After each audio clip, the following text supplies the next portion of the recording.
زندگی میسر ہو جائے تو قرآن حکیم کے اس ایک آیت پر بھی وہ اپنے آپ کو تسلی بخش اظہار نہیں کر سکتا، مطمئن نہیں کر سکتا اپنے آپ کو کہ میں نے اس آیت کے تحقیق اور اس کی ریسرچ کا کام میں حق ادا کر دیا۔ بس جس کو یہ جو ملا، بڑے بڑے مفسرین آئے، انہوں نے بیان کیا، بیان فرمایا اپنے اپنے علم و دانش کے اعتبار سے، فہم و فراست کے اعتبار سے، سمجھ و ادراک کے اعتبار سے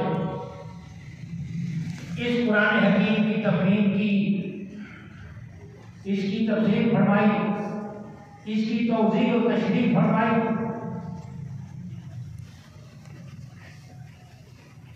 مگر وہ بھی مختصر کی۔ تو قرآن حکیم افلا یتدبرون القرآن پکار رہا ہے کہ کیا تم تدبر کیوں نہیں کرتے اس کے اندر؟ عقل نہیں ہے تمہاری؟ یہی عقل ہے؟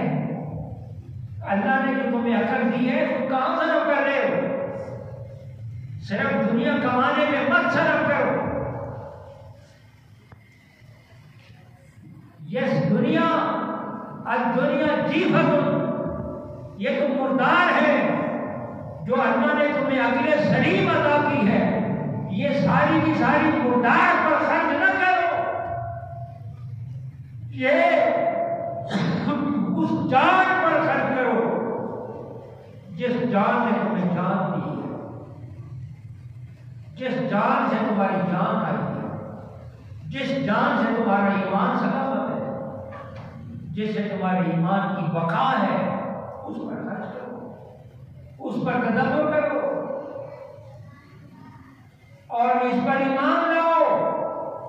قرآن اپنی چاروں جہتوں کے ساتھ کامل ہے، اللہ کا کلام ہے، یہ قرآن کامل ہے، اس معاملے میں کوئی تشکیل نہیں ہے۔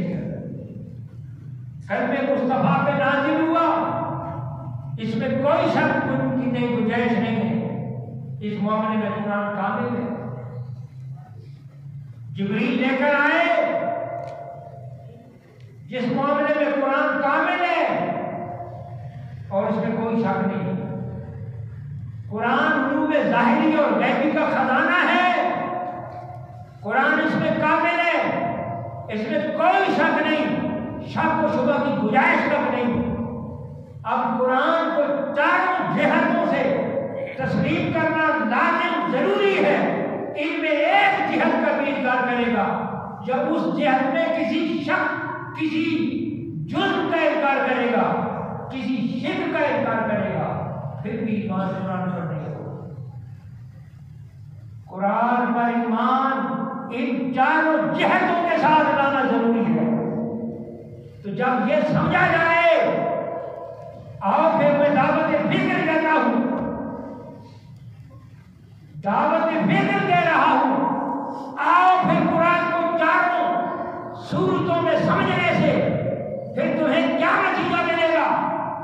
جب قرآن اپنے اندر علوم ظاہریہ بھی رکھتا ہے، علوم باطنیہ بھی رکھتا ہے، علوم ظاہریہ کا بھی یہ مجموعہ ہے، علوم غیبیہ کا بھی مجموعہ ہے، تو پھر پوچھو قرآن سے کہ کیا تم نے یہ علم اپنے منتشر کیے بھی ہیں؟ یہ علوم پھیلائے بھی ہیں، یہ کسی کو بتائے بھی ہیں، یہ کسی کو پڑھائے بھی ہیں، تو پھر قرآن پکار اٹھے گا رحمان اللہ پر۔ رحمان وہ ہے جس نے قرآن پڑھایا ہے۔ کس کو پڑھایا؟ کس کو پڑھایا؟ کون ہے خدا سے پڑھنے والا؟ تو پھر خدا بند قدوس نے واضح طور پر اعلان کر دیا، اللہ کا تجھے پڑھایا ہے محبوب، کسی اور کو کیا پڑھنا ہے؟ اور کون ہے پڑھ سکتا ہے؟ تجھے ہی پڑھایا ہے، تو نے ہی قرآن پڑھا ہے۔ اللہ کا قرآن خود گواہی دے رہا ہے کہ قرآن رب نے تجھے پڑھایا۔ جس رحمان نے قرآن پڑھایا، جس اپنے رسول کو پڑھایا تو پھر رسول نے کتنا قرآن سمجھا ہوگا؟ اگر پڑھانے والا استاد کامل ہے تو پھر کتنا پڑھایا ہوگا؟ وہ اپنے علوم میں کتنا راسخ ہے، اپنے علوم میں کتنا پختہ ہے، اپنے علوم میں کتنا کامل ہے، تو خدا قدوس سے بڑھ کر کون عالم ہے؟ اس سے بڑھ کر کس کی کیا حیثیت ہے؟ سارے علوم اسی کے ہیں، سارے خزانے اسی کے ہیں، اور اسی نے ہی اپنے محبوب کو بڑھایا۔ جس خدا نے اپنے محبوب کو قرآن پڑھایا ہے، قرآن ہے علوم ظاہریہ غیبیہ کا خزانہ، تو پھر کوئی منطق نہیں ہے، کوئی فلسفہ نہیں ہے،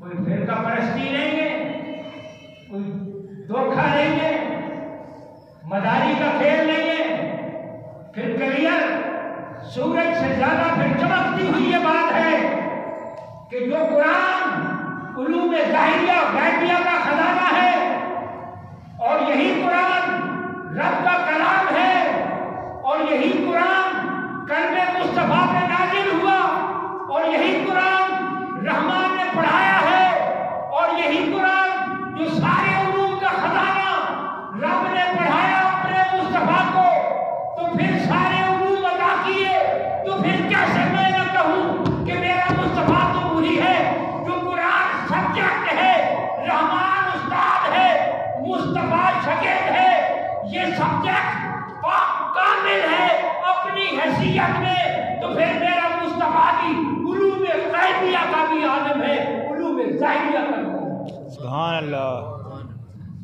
پھر کون کہہ سکتا ہے کہ خدا بھی پڑھائے، قرآن بھی پڑھائے، قرآن علوم غیبیہ کا خزانہ بھی ہو اور مصطفیٰ غیب نہیں جانتا؟ پھر کیسے کہہ سکتے ہو؟ یہ کوئی فرقہ واریت نہیں، یہ سورج سے روشن بات ہے۔ ایمانوں کا تحفظ کرو، قرآن پر ایمان لو، قرآن کو مانو جیسا قرآن کے ماننے کا حق ہے، اللہ کو مانو جیسے اللہ کے ماننے کا حق ہے، رسول اللہ کو مانو جیسے رسول اللہ کے ماننے کا حق ہے، قرآن کو مانو جیسے ماننے کا حق ہے۔ اللہ کی اپنی ساری صفات کے ساتھ تسلیم کیا جائے، آمنت باللہ بجمیع صفاتہ، اللہ پر ایمان لایا اس کی ساری صفتوں کے ساتھ۔ اگر اللہ کی 99 صفتیں تسلیم کر کے ایک صفت کا انکار کرے تو کافر ہے، مسلمان نہیں ہو سکتا۔